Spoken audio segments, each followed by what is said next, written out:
Hey everyone, my name is Tyler, and welcome back to the St. Saviour's virtual youth group. If you haven't already, make sure to hit the subscribe button and the bell icon so that you never miss any of our new videos. Typically, we release a new video every second Sunday, but this week we will be having 2 back-to-back videos, so keep an eye out for next week for another new topic and guest. It's going to be a good one. Today's topic is all about Lent. We are currently in the season of Lent, the 40+ days leading up to Holy Week and Easter Day. In today's video, I will be joined by special guest Reverend Karen Laldin. Her and I will be discussing the significance of Lent, some of the important themes and messages of the season, and answering some questions that you might have about Lent and what it means to fast. Let's get right into it. Well, thank you so much for joining us.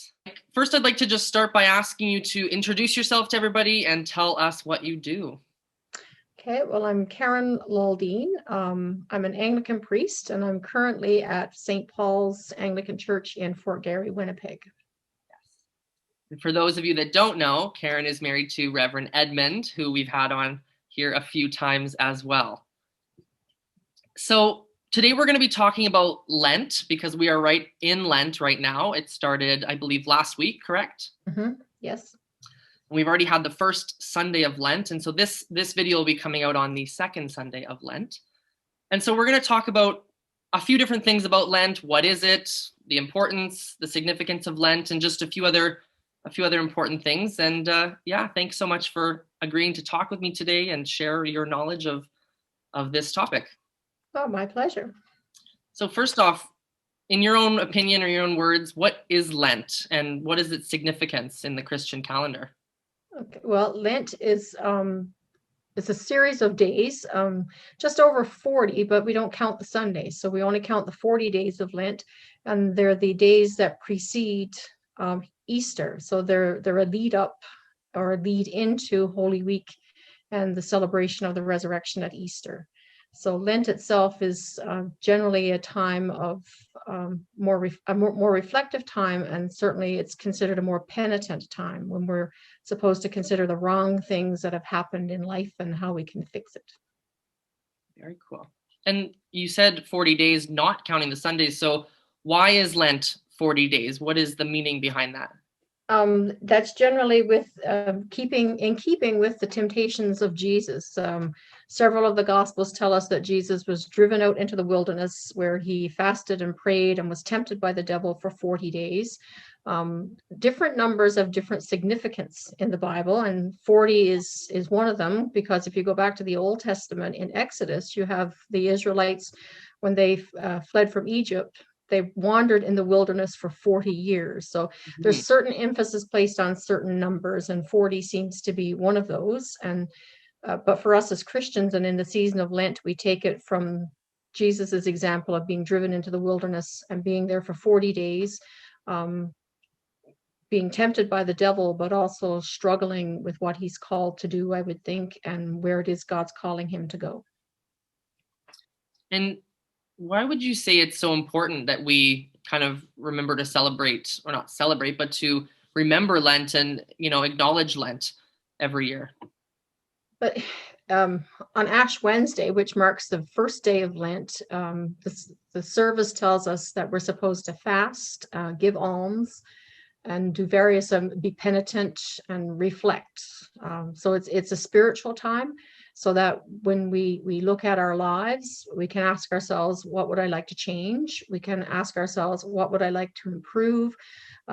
It depends on how we would, like what's going on in life and what it is we think. But the biggest piece of it, I would think, is the spiritual piece, because it's a time when we're called to enter into prayer, to enter into reflection, and to bring us closer to God and what it is that Jesus did for us in the events of Holy Week, particularly the ending on Good Friday. Mm-hmm. So you were talking about often people fast during Lent or give things up. We often hear, oh, what are you giving up for Lent? What are you going to not do or try not to do for those 40 days? Why do we give things up? Oh, that's part of a fast, because when we fast, it means we're not having something, we're refraining from something.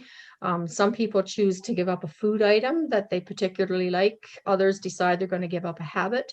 There's various ways. So you can look at it in a negative way and say, well, I'll give you an example. For many years, I gave up chocolate because, chocolates are sweets. That would be chocolate, particularly, was a sacrifice. So I always just say I have to go through a couple of days of withdrawal from chocolate. So that was a sacrifice. It was a hardship. So there's that piece of it, to know what the struggle, like to know the struggle, to associate the struggle with Lent, of having to give up something that we really enjoy. But generally speaking, I always encourage people to pick up something. So Mm. pick up a good habit. Well, that's smart. Yeah. So if you're a person who tends to be a little more negative, then pick up the habit of looking for the good. So I've always encouraged people to fast in a different kind of way, so that the world needs more kindness and more gratitude in our lives. So that's what I've always encouraged people to look at. What is it that's negative in my life, and how can I change it into a positive? Because that's another piece of fasting, is and then that tends to be more long lasting, because let's face it, when the 40 days are over and Easter Sunday morning arrives, most of us go back to the old thing that we've given up, because finally the fast is over and we can have it again. So that's not a life change. It's a sacrifice, but it's not a life changing sacrifice, because we tend to go back to it. But when we make the changes in our attitudes or in our lives, where it's a life changing event, then I think that has more impact. So to me, fasting is something that's going to be more long lasting. So in the last couple of years, I haven't given up sweets, if you will, or chocolate, but I've found other things that I've wanted to do instead. So, but in a more positive light. Pope Francis put out a beautiful piece this year. I saw somebody shared it on Facebook, and I think somebody actually put it on St. Paul's Facebook page. Like, instead of being bitter this year, like, switch it over to a positive thing. Instead of being I forget exactly how it went, but it's like pick up the kindness and pick up the generosity, Right. and looking at the more positive aspect of it. And it was really well put together. And I jokingly said, look at that, Pope Francis finally put out what I've been saying for the last 20 odd years. Right? No, Yeah, that's because it's so I true. remember my first Ash Wednesday in a parish. I was a young priest, and then the schools. I was in Labrador, and the school there came to church on Ash Wednesday. So all of the students piled into the little church. The place would be filled. And I had said to them, instead of giving up something this Lent, why don't you try taking up something? And one of the kids went home and told his mother that he didn't have to give up anything this year, because the Reverend said. Right? Yeah, so I've always wanted it to be more of a positive experience, as opposed to something I can't have it and I have to do without it. So, and then the Sundays are not counted in Lent. They're seen as mini resurrections. So Sunday is always a resurrection day. So you can fast for 40 days, but if you really, really need to break the fast, then you do it on the Sunday. It's a modern cheat day. Yeah, it's a modern cheat day. Absolutely. Well, I think that's so smart, and such a good way to look at it is that exactly not giving something up, not taking something out of your life, but how can you, fill your life in another way, or add something to your life that, you maybe have been lacking in, or an area that you want to improve, or anything like that, just in a Exactly. positive Yeah, way. you can turn it into a positive, but it becomes life-changing, because ideally it lasts beyond Easter Sunday with the resurrection celebration, because it continues on as a natural part of your life, because it's been happening for the last 40 days. So as we lead up to Easter, this has obviously been a different year. We are coming up on our second Easter, Second, yeah, our second pandemic Easter. So what are some kind of important themes or messages that we need to remember during Lent as we lead up to Easter? I think with the Lenten, I'm just trying to think, was the last time I preached, because I didn't preach, I'm not preaching this Sunday. So it must have been last Sunday when I preached. And I talked about the Lenten season. can be seen for a year-long Lenten season. It's a spiritual wilderness. Because when we look at the wilderness that Jesus entered into after his baptism, the story tells us that he went out into the wilderness for 40 days to be tempted. It's not just the temptations that happen, but there's a spiritual wilderness that we enter into as we try to figure out what's next. What am I called to next? What am I supposed to be doing next? So I think this whole year is almost like a year-long Lent with these positive little things poked in there. But I think to take the time and look at in our spiritual wilderness that we're in, where is it that I need to grow? How is it God is speaking to me? And where is it I'm being guided? I think those are parts of the pieces we take out of Lent. The other pieces, as Palm Sunday approaches as a triumphal, exciting peak of Jesus's ministry. So I think there's also opportunities to remind us that there are still celebrations happening. There are still celebrations that need to happen, but we have to figure out how to do them in slightly different ways. And so that's one of the things actually we were planning yesterday. How are we going to be doing Holy Week? Yeah. So because the days of Holy Week, of course, lead us right into the events of Good Friday. So it's figuring out how we're going to do that, but not maintaining the fact that it's stark and it's bleak and it's negative. It's still trying to find ways that we can still celebrate together, but apart. Because we still want everybody to be able to come together when this is all over.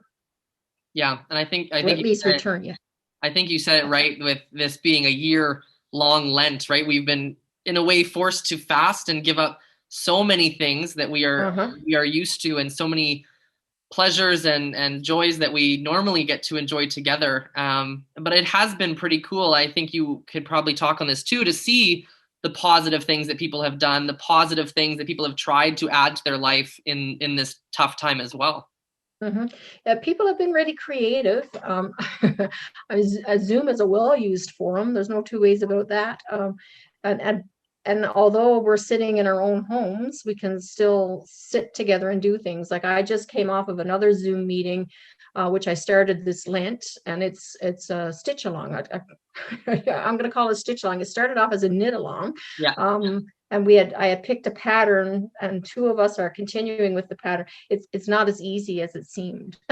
Right. So others have decided they're going to knit things that are a little more relaxing to knit, and two of us have determined that we are going to make this shawl out of this pattern. So we're still continuing with it.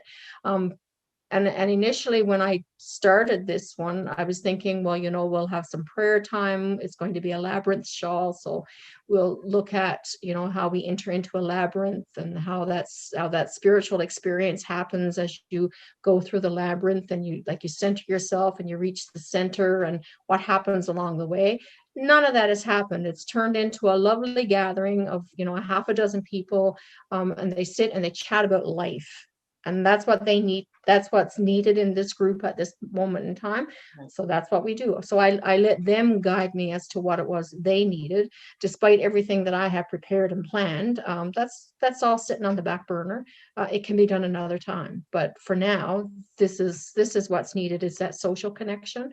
And people are finding ways to socially connect. It's not ideal, because it's not like having that physical presence there with the person right next to you. But it's a good second best. Right. Well, thank you so much for talking. Oh, you're kindly welcome. Thanks so much again to Karen Laldin for joining us today. I think one of the most important messages that Karen shared with us today was her perspective on fasting. It's true that we often look for something to give up during Lent, and often that is the first thing that we get back to once the 40 days are over. Karen spoke about picking something up in your life, adding something positive and valuable, a good habit, or something you have been wanting to work at. I think that this is something that we can all consider this year for Lent. Well, that's all for today. I hope that you learned something. Thanks again for checking out the St. Saviour's virtual youth group. Make sure, if you haven't already, hit that subscribe button and the bell icon so that you never miss any new videos. Stay safe, and we'll see you next time.